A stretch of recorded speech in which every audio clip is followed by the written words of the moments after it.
Everybody, it's Tuesday, January 17th, 2023. This is a meeting of the advisory committee. Last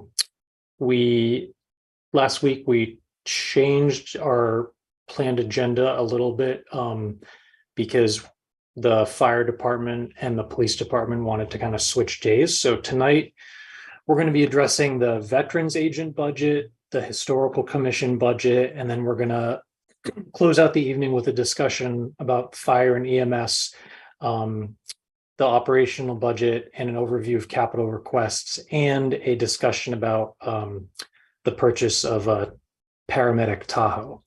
And then we'll also, we have some advisory committee business, including approving minutes. And I just wanted to show you the revised energy spreadsheet before we officially ask Ninotchka to incorporate the numbers into next week's budget.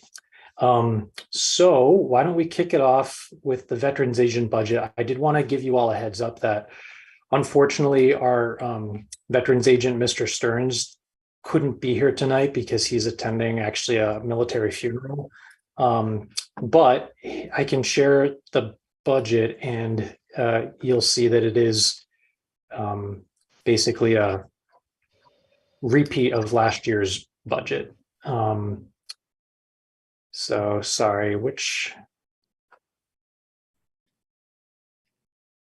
can you all see the veterans agent budget right there? Yep.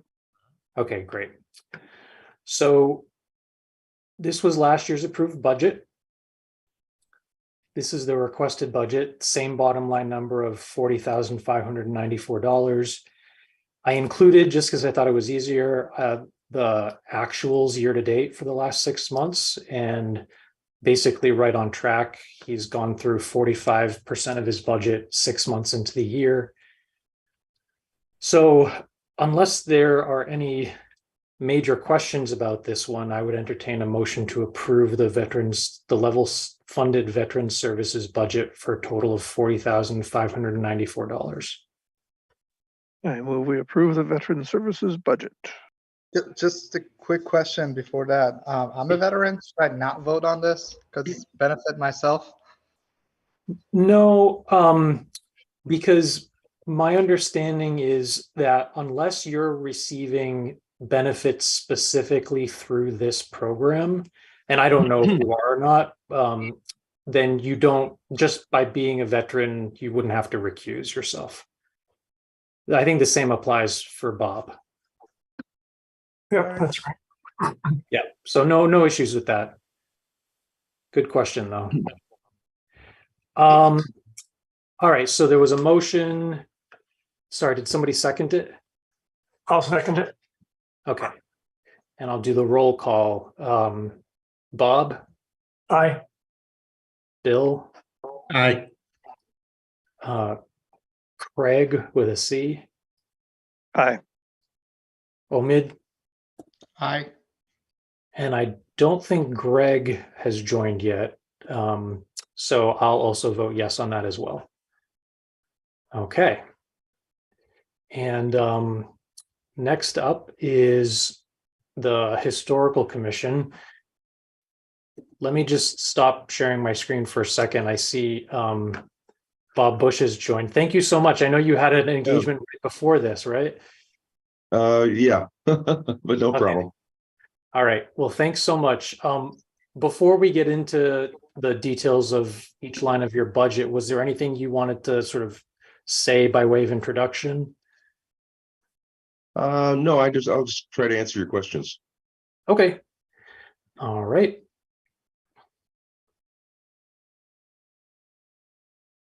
So hopefully you can see that this is also a level funded request for FY 2024. I did have some questions. It looks like it's basically the exact same budget proposed for FY 24 as for the current fiscal year. So far, it looks like there hasn't been anything spent out of your budget. So do you want to say a little bit about that? Maybe the timing on those expenditures and when those are planned? Yeah, basically, our budget is going to go to for this year is going to go to a payment to a consultant in the tune of about $1,500, which we will make the payment when the work is complete, which will be sometime in the spring. And the other big ticket item we're going to spend money on is we're looking at two other memorials. One of them being at either Persons Park, and one for the old fire station, which is slated will be slated for demolition. So what we'll do is to cover our existing obligation to the consultant, and then try to use as much of the remaining budget to get a start on those. It's not sufficient to do both of them, but it's enough to get started on them. I see. So you expect that by the end of this fiscal year, that 6150 will be depleted. And then for next year, what's the plan for the 6150? Okay, for the following year, the bulk of that money will be spent to actually put up signs for the historic district, which is hopefully going to be approved this year. And that'll be probably between 4 and 5K based on what we've had to spend previously for that work. And then what we would be doing with the balance of the money is applying it to the memorials that I just mentioned, because I think the total cost is probably going to be, it's probably going to be greater than the budget for both of these years that we're talking to, and may lap a little bit into 2025. But I think it'll cover a substantial part of both of them, and basically clear that. Okay. Open to questions from anybody on the committee. Bob, can you repeat the two memorials? I heard Parsons Park, but I didn't hear the other. One of them is at Persons Park, and that building is going to be torched, actually, probably very soon, within weeks. And the other one is at the old fire station, which is right at the intersection of Main Street and Wattaquatic. Okay, thank you. Since the 1830s, and we thought that it was going to be saved. We actually brought a consultant in to take a look at it, as well as the highway department doing the same, and concluded that it's unfortunately not salvageable. Thank you. I got a quick question. It looks like the 2,500 for FY24 moved from supplies to postage. Is that accurate, or is that just it was put in the wrong block? That's a mistake. Yeah, actually, the sheet I'm looking at has supplies as 2,500. It's not as postage. I think Yeah. that's a mistake. Yeah, I fixed it. I thought it got fixed in the submittal. Nadochka, did it not? I thought I shifted 2 lines because it was a clear error. Yeah, I think that was a mistake. It may have been a mistake in the Excel entry. In this version that we're looking at tonight, I know that I manually changed it because I knew it was supposed to be supplies. So Nadochka, if you can just make a note for next week.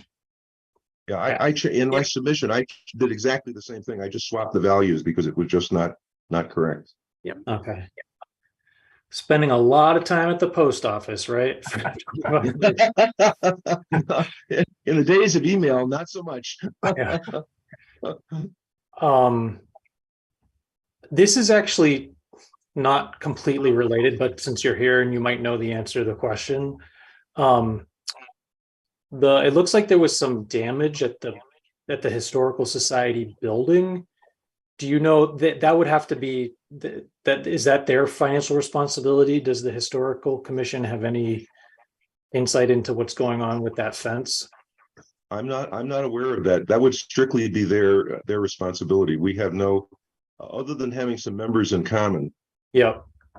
We basically are separate organizations, so they would be covering that out of their own funds and insurance to the extent that they have it. Got it. Okay. Thank you. Any other questions? Yeah, Brian, this is Stan. Bob, Yeah. I believe over the past 2 or 3 years or so, you've expended, I believe it was Martha might have mentioned, around $8,000 or $9,000 so far on the consultant for the historical district that is to come. And in checking with Nadochka, we don't seem to have any either contract or statement of work or purchase of services. does something exist that defines what the scope of the consultant's doing to get from the beginning to the end of that effort? Yep, your question is perfectly timed. I actually got an inquiry from Don a couple of days ago on that, and I responded to him with a copy of the statement of work and an explanation of what's going on, so he can provide that to Ninotchka. Great, super, thank you. He anticipated your question. He's a mind reader. Any other questions for Mr. Bush? Okay, so is there a motion to approve the Historical Commission budget for $6,150? I move we approve the Historical Commission budget. I'll second it. Okay, roll call. Bob, Aye. Bill, Aye. Craig, Aye. Omid, Aye. and Greg. Okay, you sounded a little bit robotic there, Greg, but we got it. Sorry, still driving, but I heard the conversation. Sorry about that. No problem. We got it. All right, and I'm a yes as well. Okay, thank you. Okay, great. Thank you. Thank you again, Mr. Bush. Happy Thanks, to Bob. oblige. Take care. Have a good evening. You too, bye-bye now.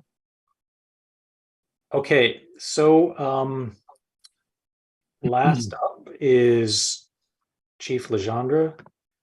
How are you? Good yourself. Good. Thanks for being here this evening.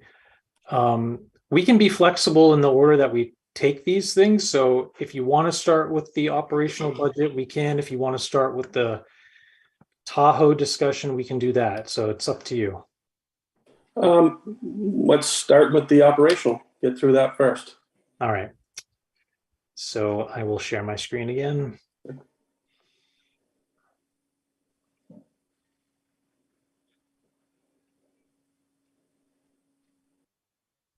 All right. So there we have it. Why don't we just walk through these line by line, Chief, if that's okay with you? Okay.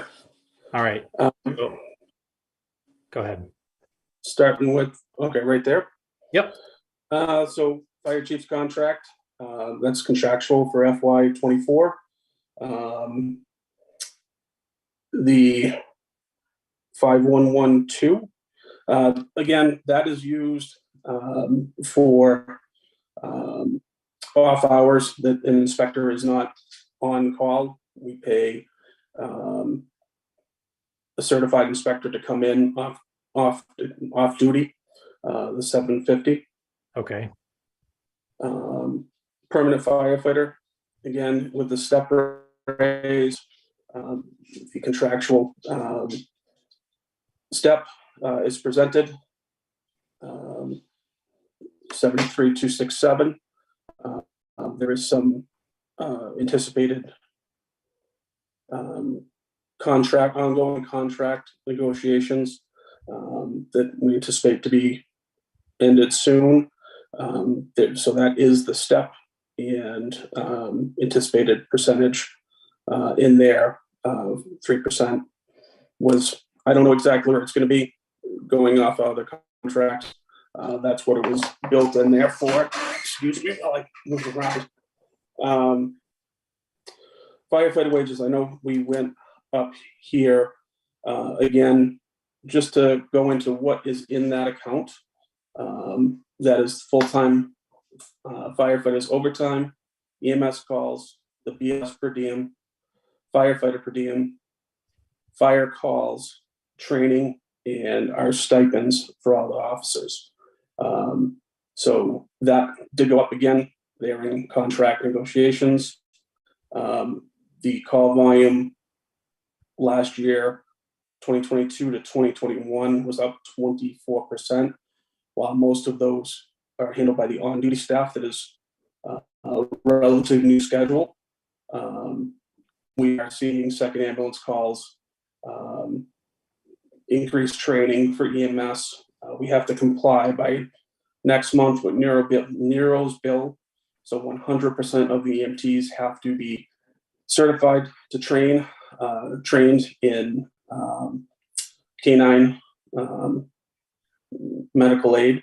So that was an additional training hours and added in. 8 hours per month per member is figured on when we break into that account as well. So that was how I came up with the hours needed to cover for that line item. Okay. So let me just interrupt there to make a couple of comments. Yeah, and absolutely.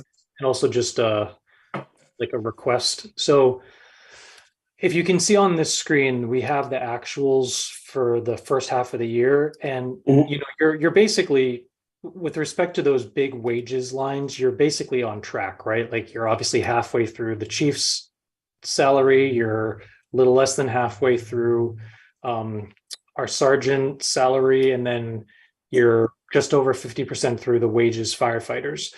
So I think the budgeting is pretty spot on from what we're seeing right now, but I do think compared to like the type of information that we can see from other departments, especially on this wages firefighters line, Mhm. typically we don't get anything from the fire department that would sort of break down exactly where that 215,900 number comes from, in the way that, like with the police department, we can see who's on the roster, we can see how many hours they're budgeted for, and we can basically do the math and say, okay, yeah, this is basically what their wages would be.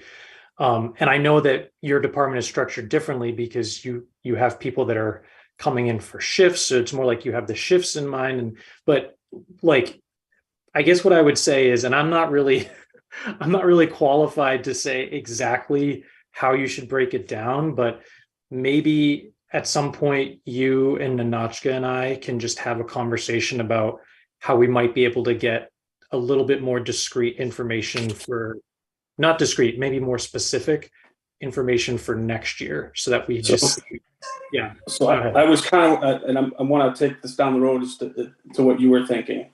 So it's a lot easier to break down per diem, because that is a scheduled shift. Yeah. Outside of the full-time firefighter, which is based on 40 hours a week per year. Right now we are scheduling 5,616 hours for a BLS member of the department, and we are scheduling 8,760 hours for a paramedic throughout the year.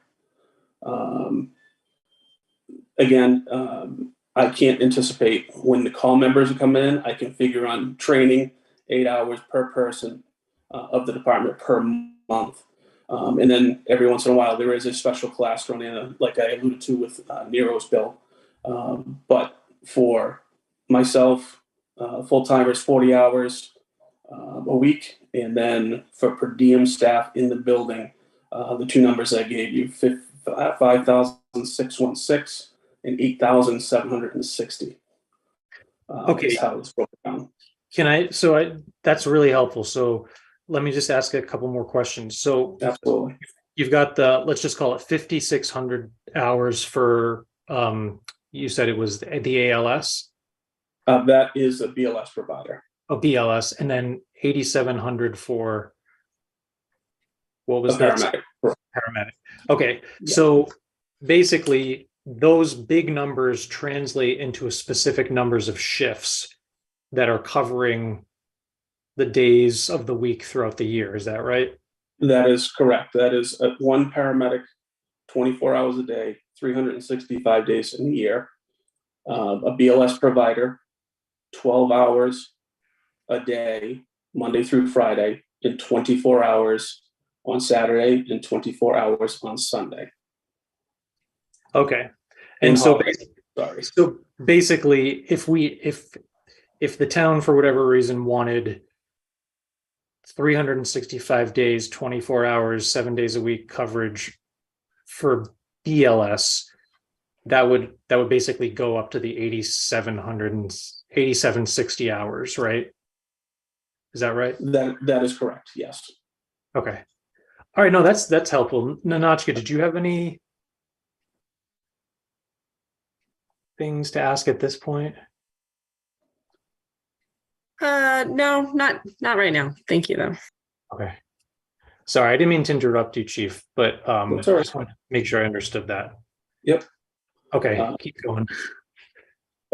The next line item, the cadet program, has not changed, 19,372. I know that hasn't been expended much this year. We're just getting into, they started their EMT program with Patriot Ambulance. So we'll be seeing that expended at the end of this class. Okay. Enough was figured out working with the school, working with the cadet program to make sure we could cover between the two budgets, the outside training. What we see removed right now is the year 2-3 teachers stipend that's been removed so far, and that goes throughout the year. Purchase of service. In this line item, we are the hose testing, ladder testing, our pump testing.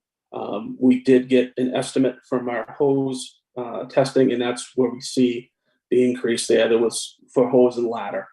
The rest didn't go up, but this increase was due to the annual required testing of the fire pumps, hoses, and ladders. We see a decrease in our ALS services. So this was initially set up prior to us having advanced life support. We do need to maintain some there because there have been back-to-back calls. There have been very few days where we didn't have a paramedic, so we do have to pay out our backup service, which is Sterling Fire, or a private company if they're not available to come in. Coastal billing did go up as well. Again, our call volume went up. It's the company that takes 5% for our billing. So as our calls go up, the billing does go up. Electric remains the same. That is supporting the fire pump at, if you're on your way up to Florence Sawyer, you look to the left of the pond, the power for the water pump there, and the Rocky Dundee cistern. Repairs are remaining the same. We're finally in a good spot that we have some things under warranty. The regular maintenance has been, we haven't had, knock on wood, too many surprises. Training remains at the same 8,600. Supplies remains at the same 4,500. Operating supplies remain the same at 5,620. And that would be all of our disposable medical supplies that we purchase out of that account. Gasoline, we do see a big jump.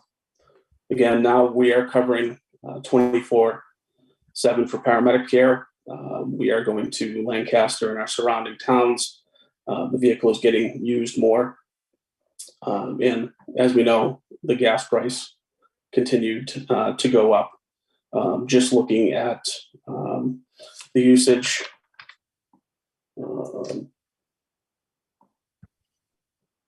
we were about 1,500 gallons, give or take, on the gasoline. Diesel, luckily we are locked in with the state bid contract. So there's been great flux in that price, but it hasn't been as impactful as the gasoline.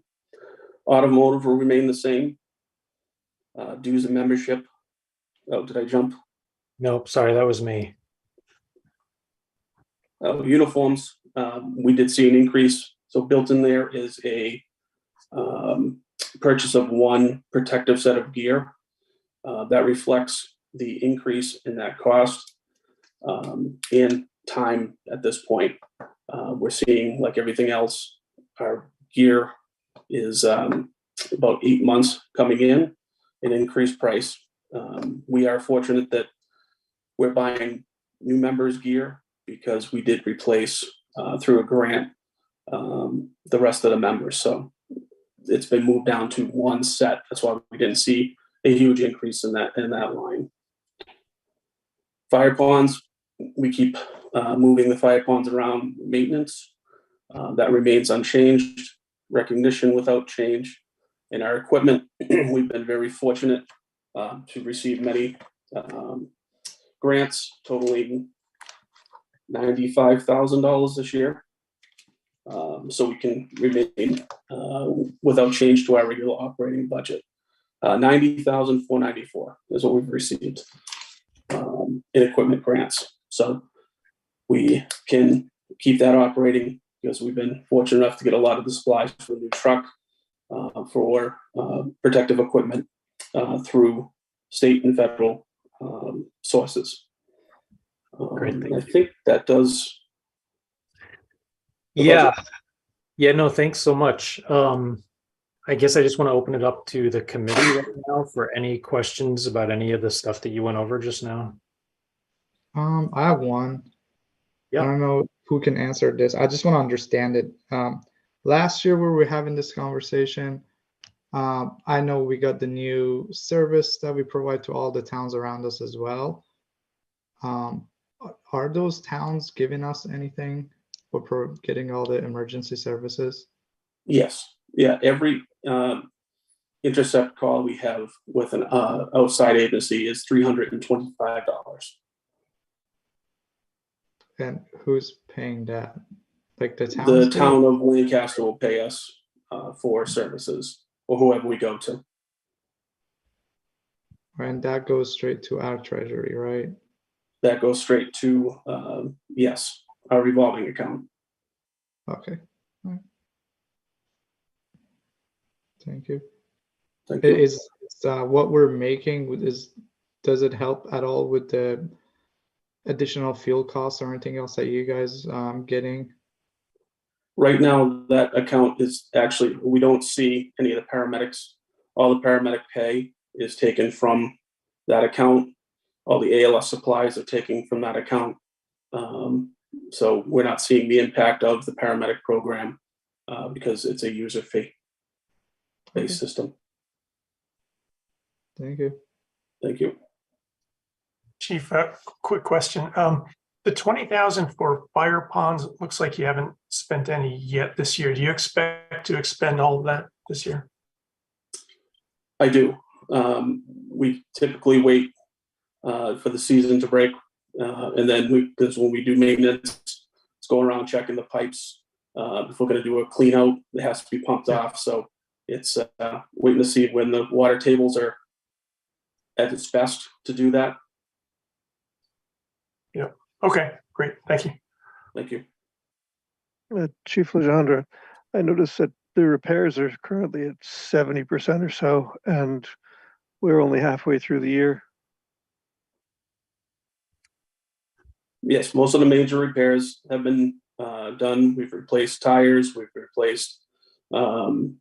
We've had some maintenance issues with a couple of the engines. So the big cost came early. Everything is PM'd and ready to go. So I don't see an issue with the 30% for the rest of the year. Okay. Any other questions from anybody?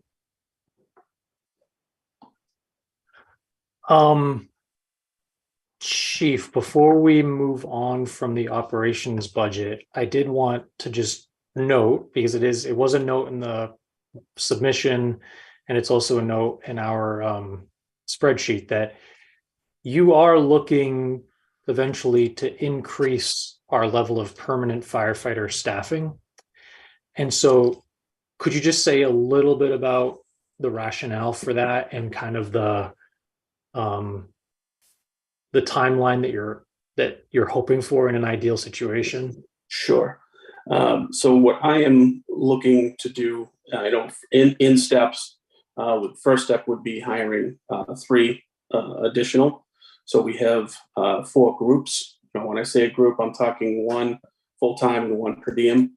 Right now, most of the department is per diem. We have no power to have somebody at the station through a hold, regular shift, where we have the say of what their schedule is and available to us exclusively. It is working with the per diem right now, but given the projects that are online that we're anticipating, 580 Main, we're looking possibly at a possible 10% increase in our population. We're going to get to a point that call and per diem, we're not going to be able to provide the level that everybody is used to from our department. So this is a growing, I would say, within the next 3 years. I'd like to see the 3, so we have 4 people, and we're still going to need the per diem to round out a group of 2 every day. But that's where I plan on going, working with everybody. So just to break down a couple of the things you just mentioned. So when you say like with a potential increase in population in the town of Bolton, you still want to be able to maintain the level of service that Bolton residents expect. And is that something that you primarily measure through something like call response time, or is it also like call response time plus the resources that are brought to bear on a call? Like how do you gauge level of service and citizens' expectations? So you are correct. It is response time and the resources available. Currently, right now, if we have one ambulance call, we have taxed our system to maintain that response time. Just going to full time, the response time after the normal staffing hours were 7 p.m. We've dropped response time from 16 minutes to 6. So to maintain that by building out the system, we'll be able to maintain that for a second call, for a fire alarm to send a fully complemented engine within that time frame as well. Got it. Okay, well, I know that tonight we're not focused on that, but I did want everybody to kind of have a heads up that you're thinking about that. And like, it's always better to start these conversations sooner rather than later. Any questions about that from anybody? No. And when I might have- something like that happen? I would say in the next 3 years, I'd like to keep the dialogue going and working with everybody, but I would say within the next 3. Okay. Is this something that the planning committee going to be aware of or anything else? I think, correct me if I'm wrong, Chief, but I think that you've been involved in the discussions around the permitting of the 580 Main Street project so that there's like a general level of awareness that there might be an increase in demand on your services. Is that right? That is correct. Yeah. Yeah, So I think in that sense, the planning department is aware. Yeah. Okay. Anything else? And I'm sorry, it's hard with the screen. It's like if somebody's trying to talk or unmuting, I don't necessarily see everybody at the same time. Okay, so is there a motion to approve the requested total fire EMS budget for $625,571? Brian, before you ask for a vote, what are your thoughts on the gasoline increase, considering our discussion last week? Oh, yeah. No, so great question. You know what? I guess we could technically vote this in later tonight, but actually tonight I'm going to share the spreadsheet, which will show what those numbers could be. So we could agree later tonight. But basically, let me just cut to the chase. So I'm just going to pull this open. So based on the parameters that we discussed last week, where we would basically increase for fuel, we would increase the FY23 budget by 20%. The gasoline line for the fire department would go, instead of being Sorry. Nachka, did you put in the 12,000 or did you do that, Chief? I did. You did? Okay, because I think we were going to be closer to like 6,100, but if that's completely on the assumption that prices are going down a little bit, do you think that's unreasonable? Brian, just to add for clarification, our modeling last week was based on a ISO or equal number of vehicles using the gasoline, right? And just that for those vehicles, there'd be a bump up. Chief, did I hear you say you're increasing the number of vehicles and or the frequency of use of those vehicles? The frequency of use is up. The vehicle number is not. Okay. So Brian and Bob, that might be something we have to consider in our model is number of vehicles, which in this case isn't going up, but also the beat rate or use of the vehicles. And I don't have a good sense of how to quantify that, but Chief did call that out. Yeah, no, that's a good point. This is a slightly different case than maybe the traditional case in other departments. I think we can work with this. I don't know if 20% increase will cover, but I do think there is some room. I can run the gallonage again through our WEX system and try to hone that in a little bit more. Because as you said, when I put this down, gas prices were still up, and we are seeing a reduction.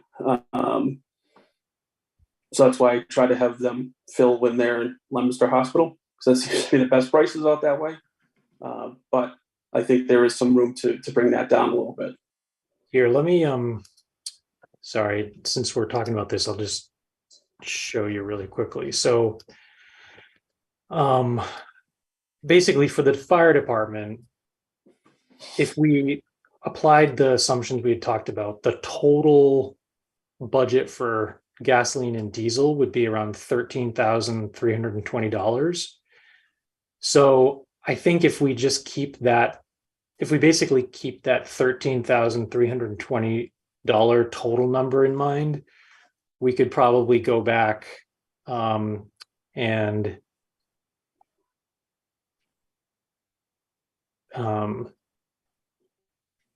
basically we could change this to like 10,000 and this to like roughly 3,000.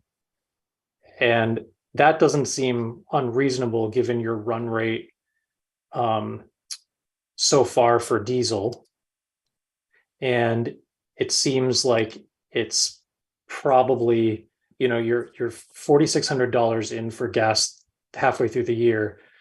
So if we budgeted you at 10,000, it seems reasonable, right? Does anybody disagree with that? It seems reasonable, and Yeah. we can make up the difference with the advisory fund if we need to. Yeah. Okay. Sorry, I just want to back out those changes for a second to see. Okay, so basically, Ninotchka, if we made those two changes, if we budgeted gasoline at 10,000 and diesel at 3,000, then the bottom line number is 620,571. Got it? Yes. Okay. Thanks, Bob, for asking that. It was good to just get it out of the way. So with that in mind, is there a motion to approve the fire department's budget? I move we approve the fire EMS budget. I'll second it. Okay, for 620,571. All right, roll call. Bob, Aye. Bill, Aye. Omid, Aye. Craig, Aye. Greg, Aye. and I'm a yes as well. Okay. We can stop sharing the screen so we can see each other. All right, so Chief, let's talk briefly about the capital requests. So last week when our DPW director was in,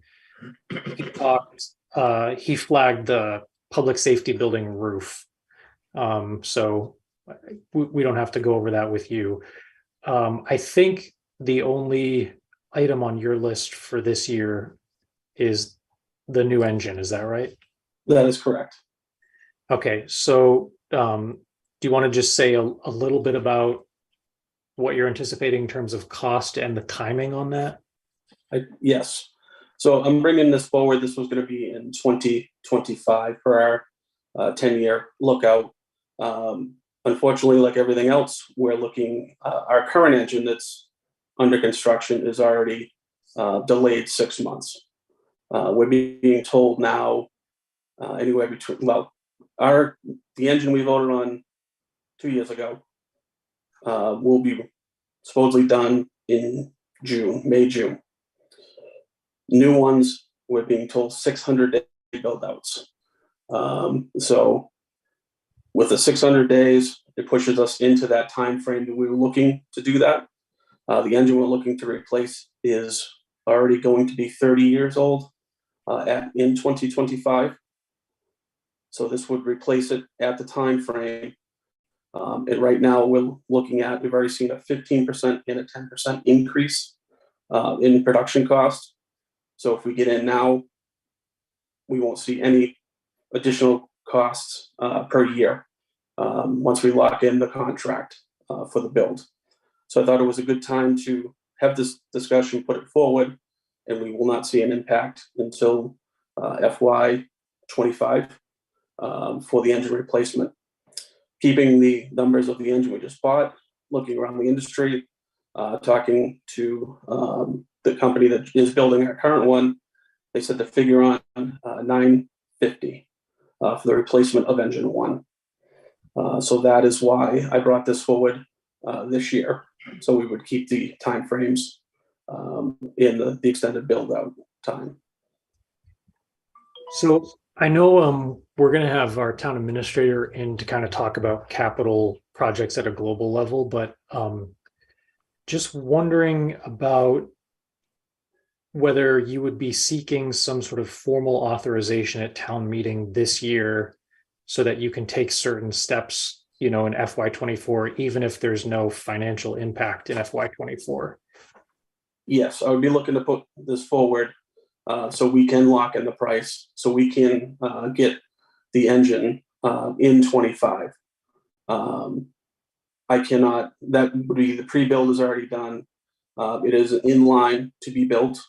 If we wait until 25, when we expected to replace it, we will not see that engine probably until 2027, which that engine will now be 32 years old. We did have to rebuild the pump last year. Parts are becoming very difficult to find for that engine. So that's why I wanted to keep the time frame with this vehicle. Got it. Okay, well, thank you for that. Like I said, we'll talk in more depth with our town administrator.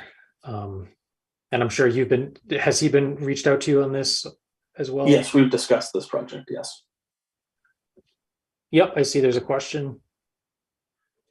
Have we looked in other different, like when you say like we look in different type, have we looked into electric ones or if there are grants available if we go that route through federal or state? Right now, the electric fire trucks are very new to the scene. I'm not aware of any grants for them. That would be, again, a station upgrade on top of the vehicle. They are more expensive right now than a traditional truck. I don't know more than that to tell you.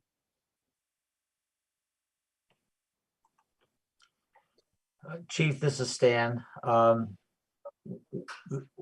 The apparatus that you want to replace, what is the main function of the apparatus? That is the water supply truck. Okay. Is this a piece of equipment? Say you have an accident on 495.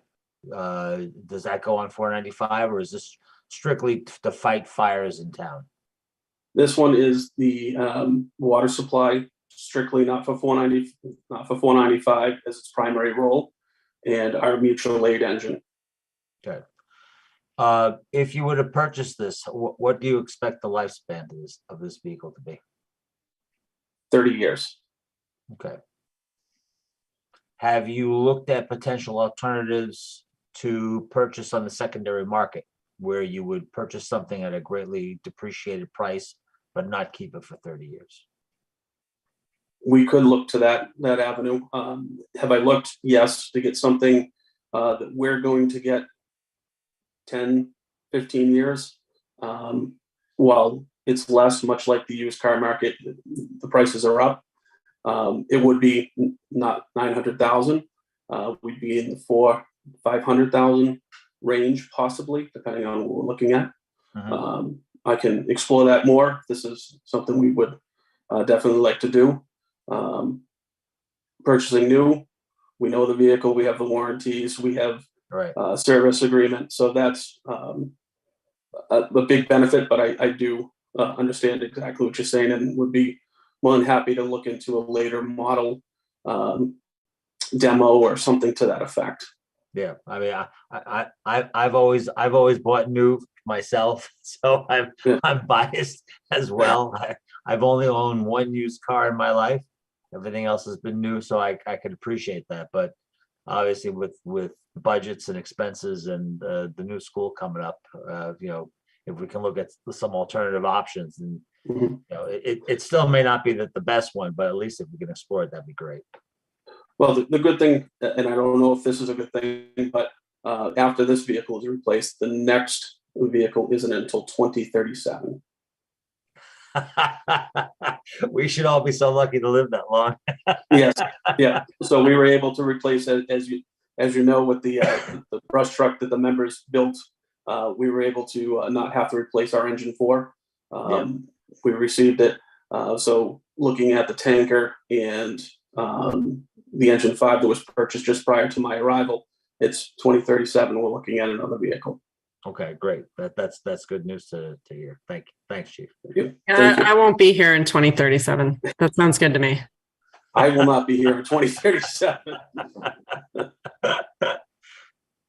I hope I am. Maybe not in this meeting, but Brian, you're young. You're fine. Oh yeah, come on, Brian. You're gonna be doing this forever. So actually, Chief, we're scheduled, the advisory committee is scheduled to meet with the town administrator at the very end of January to talk about capital recommendations. I don't know if that's going to change, but would that be too soon for you to just maybe get him a couple concrete numbers about what's available on the secondary market, just so that we have? I do think it's a great question, and I think it would just be nice to have even just a basic sense of like, what can we get for what price right now?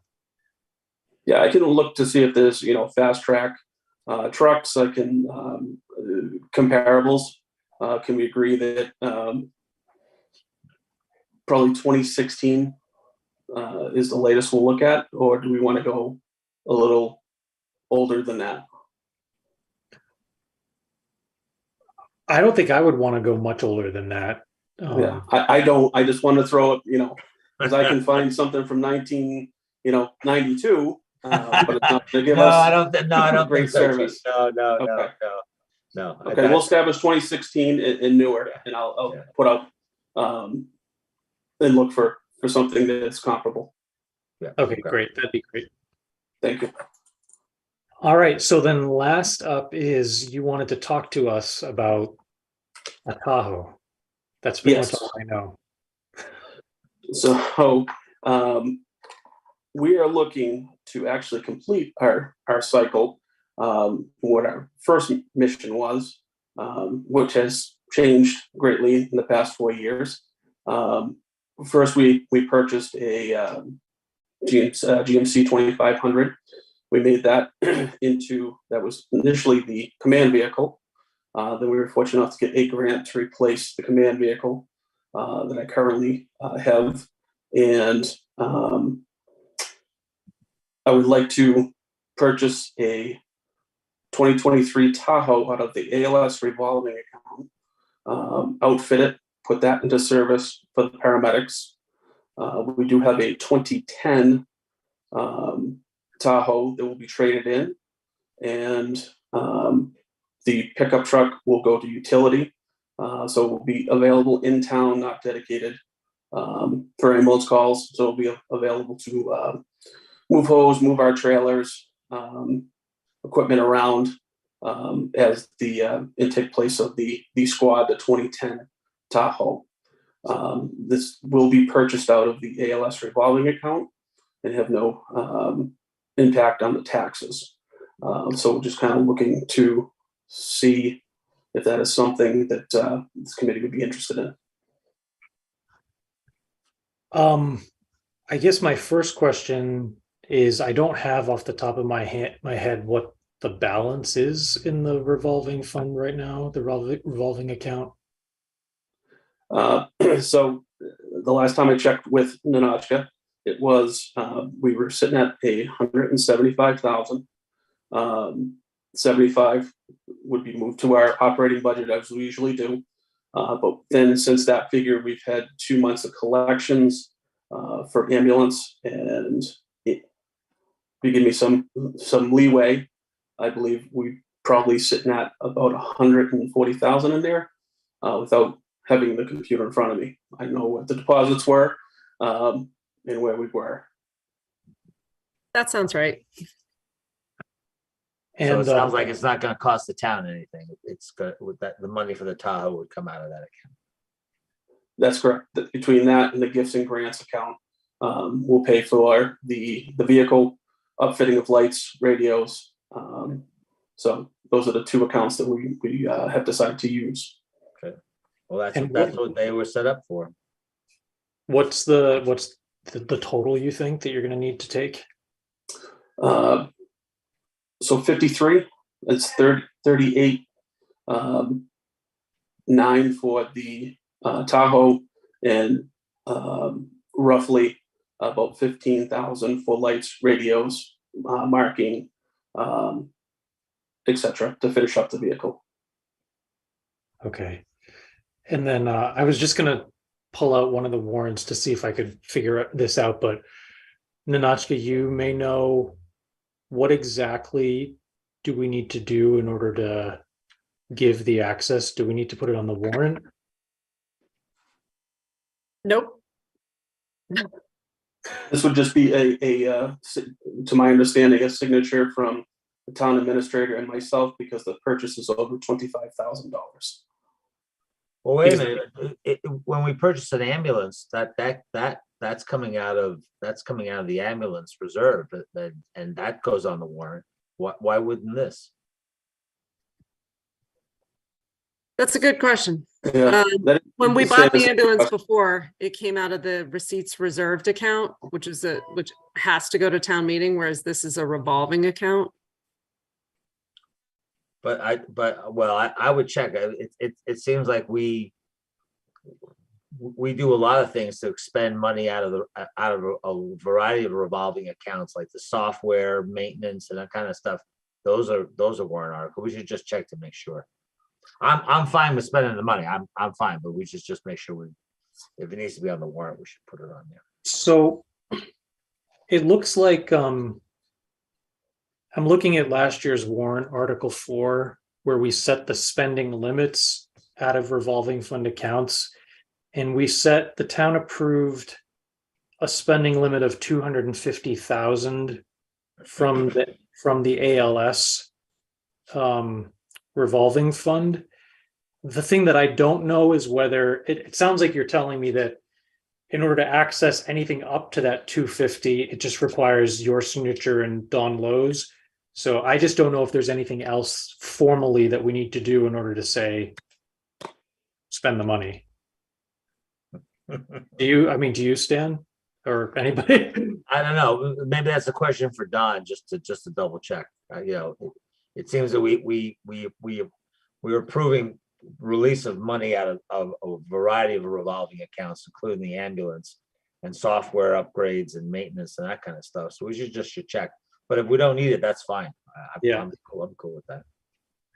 So maybe what we can do tonight is I can just find out from the committee whether anybody has an objection to this and we should talk about it. And if not, then the chief can just have the conversation with Don and say Yeah. advisories on board. Yeah. Is there anything formal we need? Does that sound good? Yep, sounds good to me. So does anybody have an objection with this use? I don't have an objection. I just have one concern. Yeah. For future, if you and I are still here. We just purchased a lot of vehicles in span of 3 to 5 years. Is it going to impact the life cycle again? Because like if everyone has to purchase all these again in 5-year period again in the future, is it like bad for the town? Is it going to put a lot of debt at once on the town for all these purchases at once, like 2 fire trucks, ambulances and thing? They're all being purchased all in like a 5-year, like for their life cycle, they all fall again within another 5 years in the future, which will, impact the town again in the big time. Is that a possibility? You guys can work it out. That'd be like, all right, let's try to spread it out, like try to, replace some of them or hold on to something for a while longer to be able to spread out these purchases. So it takes the town longer time to acquire money to pay for them. That's just Yep, so that's what this is actually doing. So the next big heavy vehicle purchase, once this one, will not be until 2037. Because we're maintaining the 2 ambulances. Those are every 5 to 6 years. And then we're actually getting 5 more years out of an ambulance we used to trade in. Now it goes to the back line. And then we'll trade out the oldest for new. The vehicles, paramedic response would be probably in another 10 years. And I would anticipate using the same way to purchase it through the ambulance account. We're trying to get on that track of a replacement schedule. So it's 30 years for an engine, 10 years, 5 to 6 with an ambulance, and probably 10 with the fly car. I think we just want to, I think the concern is that for the really big apparatuses, I know you're saying, we replace engine 1, we don't have to do it. We don't have to buy another big one until 2037, but that we're not then like lined up in 2039 and 2041 for pretty big ones. And it sounds like you're trying to stagger it so that it wouldn't be back to back to back. That's what I'm trying. Yes. If everything was back to the way it was 300 days, we'd have a bigger gap in between them. And we're still going to have a gap between them because the engine will be here this year. So give 30 years for that. Engine 2 will probably have more use. So that may be a 25-year piece, and engine 1 will be a 30-year piece. So we're building it in the planning. Okay. Any other questions? I think Don Lowe is working on a long-range forecasting plan for all the vehicles in the town to try so that we can look out into the future and get a handle on not just the fire department vehicles, but DPW, all the vehicles. So I think that'll be helpful if we get that put together. Yeah. Okay, well, if there are no other questions for you, Chief, I'll let you continue on with your evening. Thanks for Okay. making the time to be here. Thank you for having me tonight. Thank you, Chief. Have a good evening. Thank you. Have a good evening. You too. Thank you. All right, so the only things that we need to do before we adjourn, just want to go over that energy spreadsheet again, and then if there are any minutes to approve, we can review and approve, or just make sure that we have some on deck for next week. All right.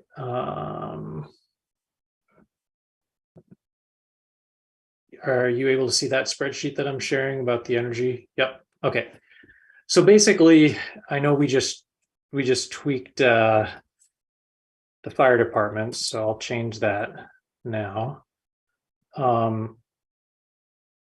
But up here is what we actually ended up doing in this spreadsheet. So for electric, we increased the FY22 actuals by 25%. For heating, we increased the FY23 budget by 25%. And for fuel, we increased the FY23 budget for 20%. So if you compare budget last year to this proposal, we're basically spending, 55 grand more on energy. And we're spending more than what was requested in people's budgets, but keeping in mind that everybody basically level funded with the exception of a couple departments. But this would be the total spend on those line items for FY24 if we agree to implement this plan. Do you have in front of you where the library is 6 months in? I'm just curious if, Yes, hold on. just because theirs is such a huge increase.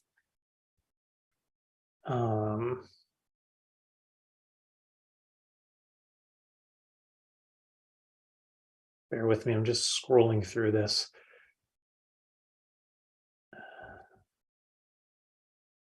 So for electric,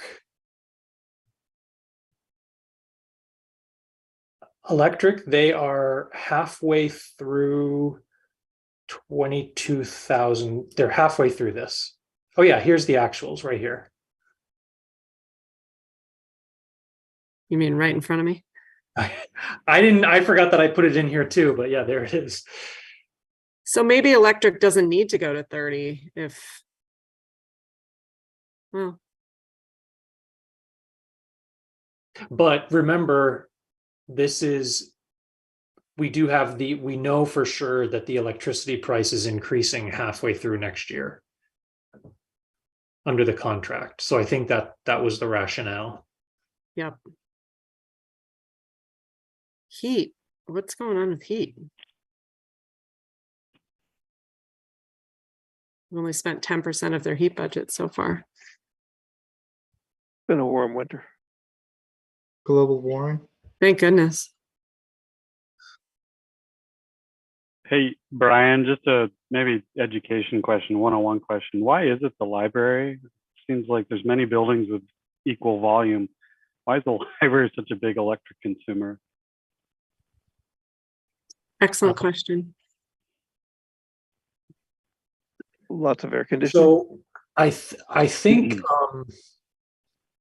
that is a great question. I don't know the exact answer other than I'm just recalling that last week the DPW director was mentioning that they do have to regulate maybe more fine grain than in other buildings because of the materials concerns and making sure that like it's air conditioned to the proper level and dehumidified or humidified to the proper level. So that may be it. But then also, I think another part of what Randy has requested is that maybe for both the library and the public safety building, we might want to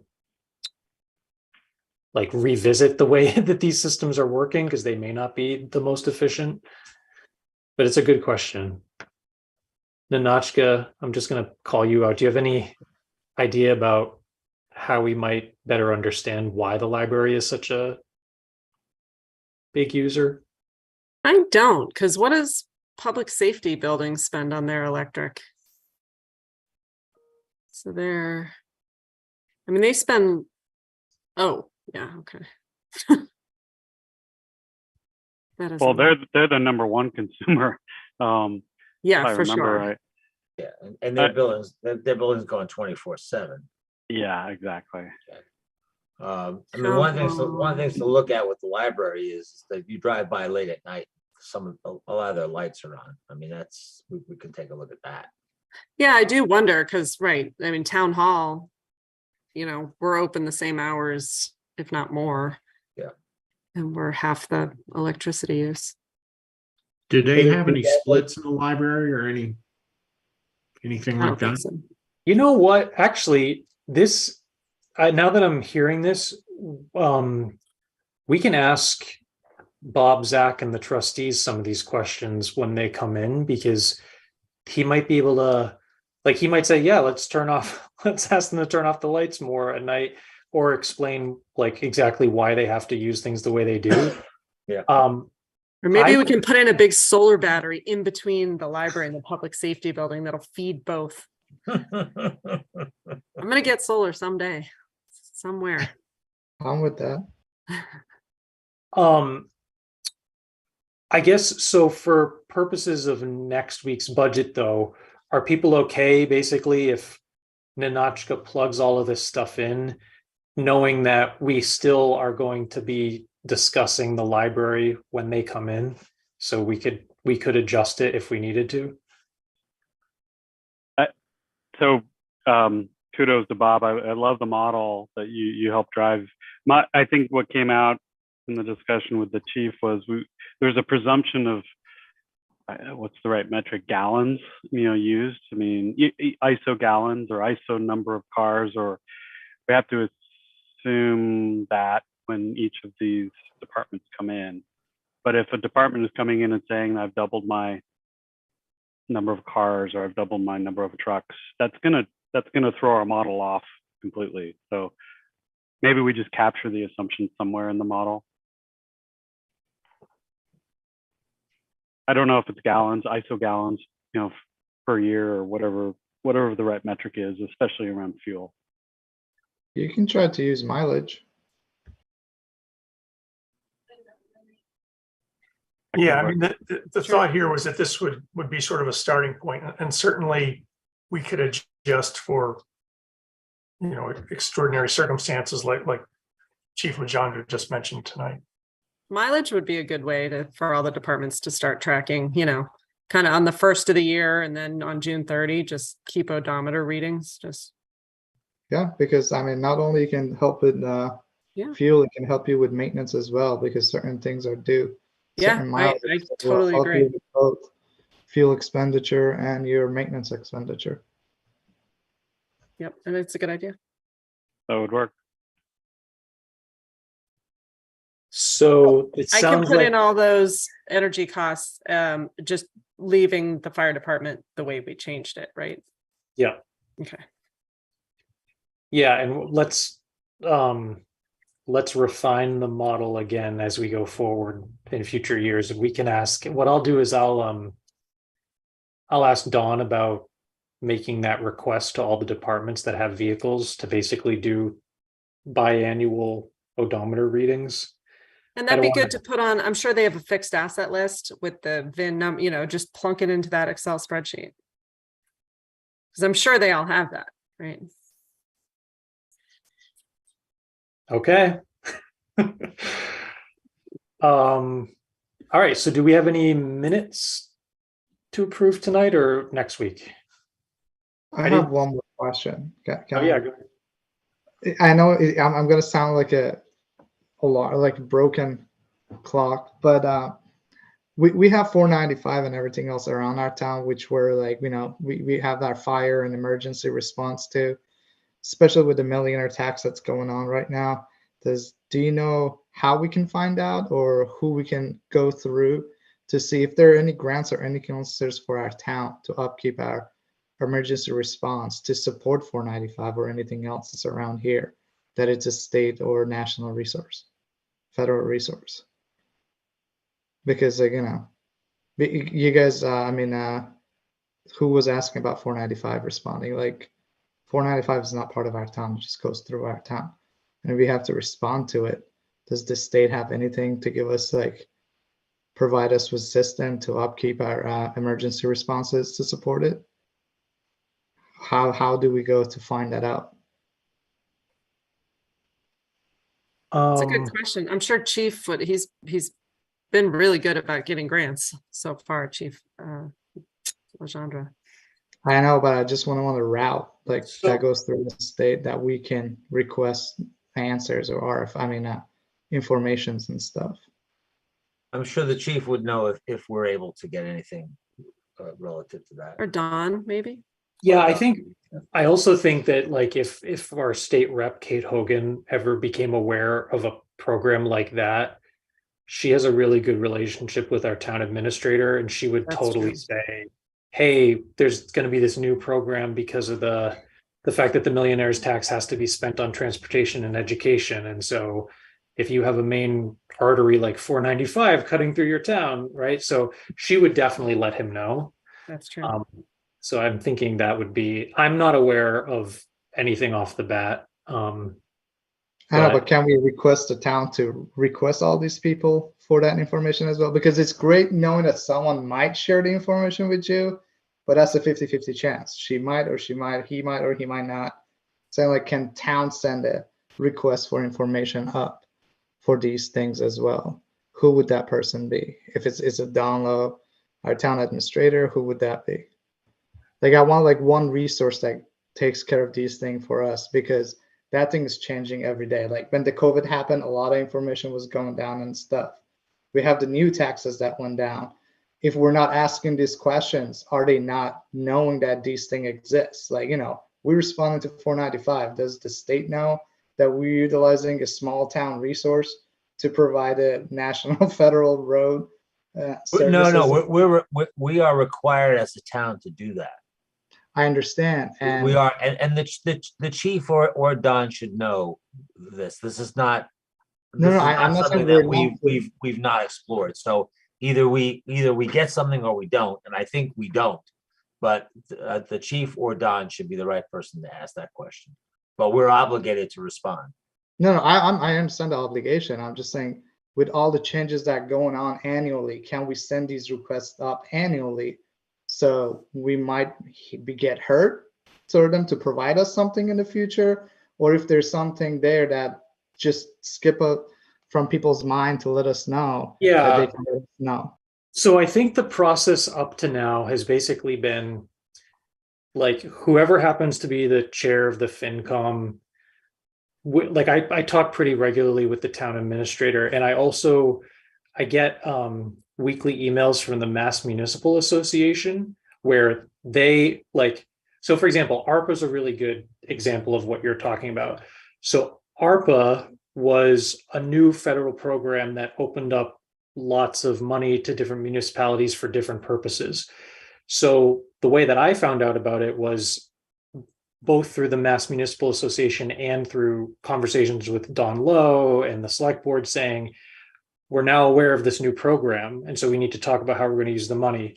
So I am quite confident that the systems are in place where I don't think we're missing anything. I'll put it that way.